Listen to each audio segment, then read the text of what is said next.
actually from the largest city in Sweden. It's Anna Hadenius, Director of Environment in Stockholm. So please, the floor is yours, Anna.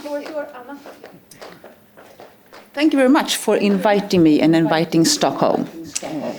Anna Hadenius. Stockholm, Climate Neutral City 2020, 2030. I'm not patient enough. You can history. No. Oh. No.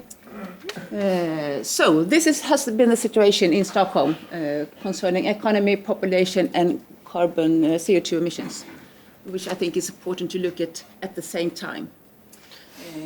The green line here is the economy, the gross regional product for the whole Stockholm region. I have difficulties in hearing you, Anna. Oh, sorry.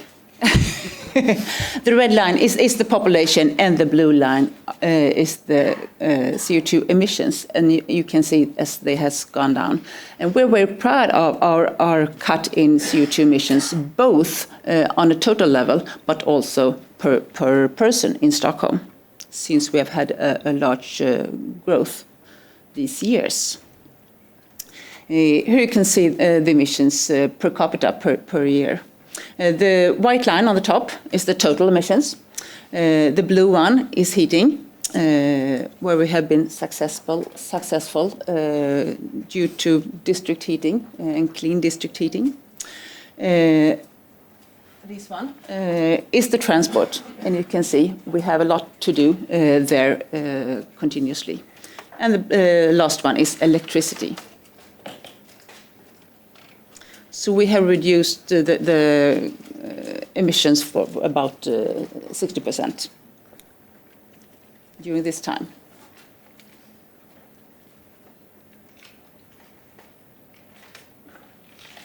One more.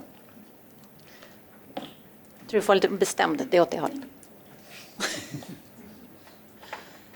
We have a new strategy for fossil-free Stockholm. And we have raised our ambitions in this strategy.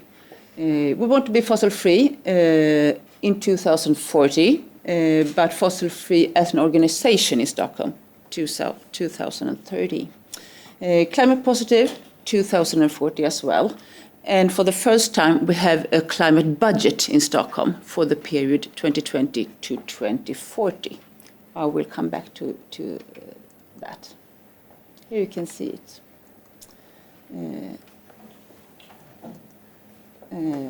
And in this strategy, we have concrete actions for the first years to 2023.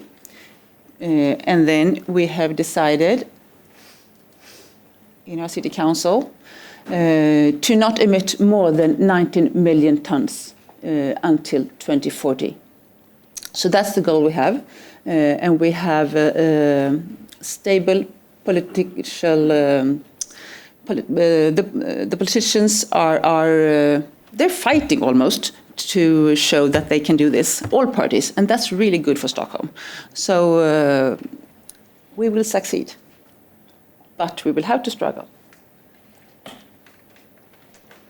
So what do we do then in Stockholm?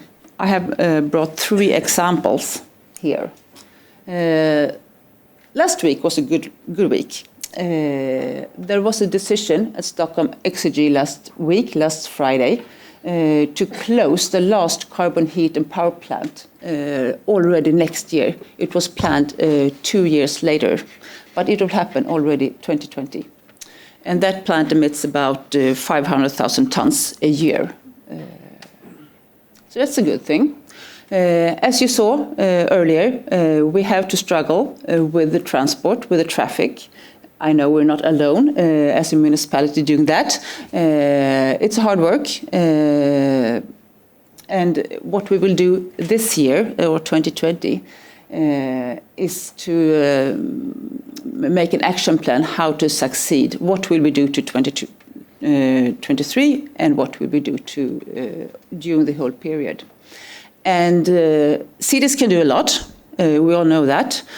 Cities can do a lot on their own. Cities can do a lot together nationally or within the EC or in the world. But we can't do everything. Here we absolutely need national regulation and legislation to be able to cope with the emissions from the traffic sector. And we also work a lot with technical development, electrification and carbon sinks.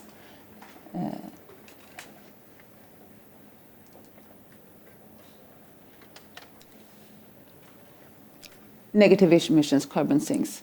We have the bi-car project since 2017. We use green waste to produce soil improver, but the newest, is BECCS, Bioenergy Carbon Capture and Storage, that was inaugurated this Monday at Stockholm-three as well.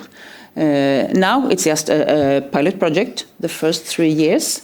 We hope, together with Stockholm-three, that there will be a potential in a couple of years to 800,000 tons a year.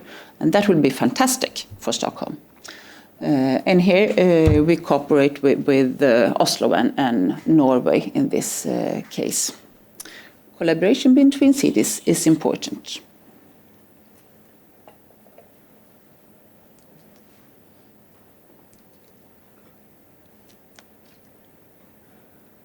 We have a couple of projects from the Bible cities. I have brought 2 of them here. One is a digital decision tool for efficient governance of a fossil fuel-free Stockholm.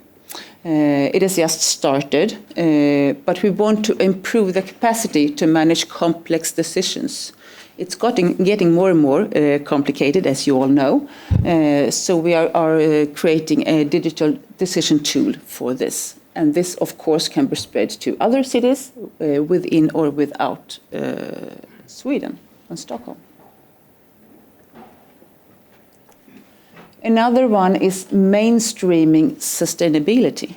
I think this is a very important part. We do a lot of projects in all our cities in Sweden or whatever, and we really need to take care of the results. We really need to scale up all the projects we have done.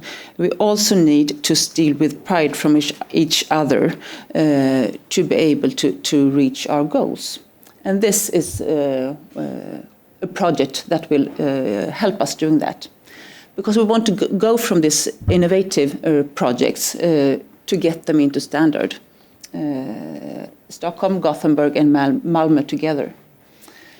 Both in new development projects, but also in when we renovate existing buildings. One project we will use with this mainstreaming sustainability is the Grow Smarter project, EC-funded project. We had the final conference here 2 weeks ago. We tested, demonstrated 12 smart solutions in Stockholm, Barcelona and Cologne, and we had a couple of follower cities.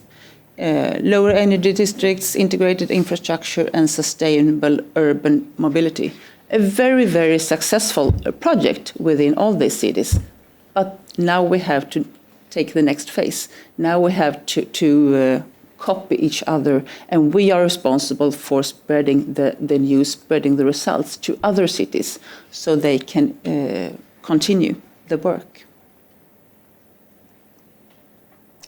If we want to be the smartest city 2040, we have said in Stockholm.